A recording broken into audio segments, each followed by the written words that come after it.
അമ്പലത്തറ കേശവ്ജി സ്മാരക പൊതുജന വായനശാല ഏർപ്പെടുത്തിയ മൂന്നാമത് കെ.വി. അപ്പ സ്മൃതി പുരസ്കാരം ചിത്രകാരൻ വിനോദ് അമ്പലത്തറയ്ക്ക് സമ്മാനിച്ചു. പ്രശസ്ത ശില്പിയും ചിത്രകാരനുമായ കെ.ആർ. വെങ്ങര ചടങ്ങ് ഉദ്ഘാടനം ചെയ്തു.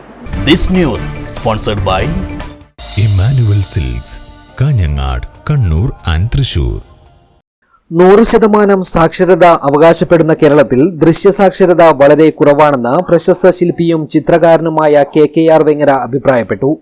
നവീകരിക്കപ്പെടുന്ന ചിന്തകളാണ് കലയെന്നും കോടികൾ ചെലവിട്ട് നിർമ്മിക്കുന്ന വീടുകളിൽ മറ്റെന്തൊക്കെ അലങ്കാര വസ്തുക്കൾ ഒരുക്കിയാലും ഒരു ചിത്രകാരന്റെ സൃഷ്ടി പ്രദർശിപ്പിക്കുന്ന തരത്തിലുള്ള ദൃശ്യസാക്ഷരത മലയാളികൾ ഇനിയും നേടിയിട്ടില്ലെന്നും അദ്ദേഹം പറഞ്ഞു.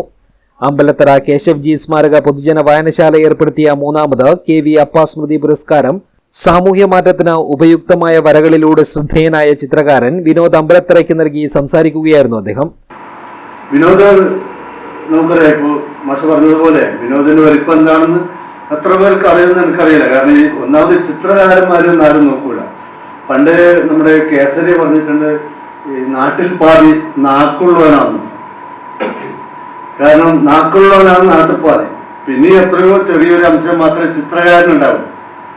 അപ്പൊ നമ്മളൊക്കെ അത്യാവശ്യം ഇങ്ങനെ വാചകടിക്കാൻ പോകുന്നത് കൊണ്ടാണ് പിന്നെ ആരെങ്കിലും അറിയുന്നത്.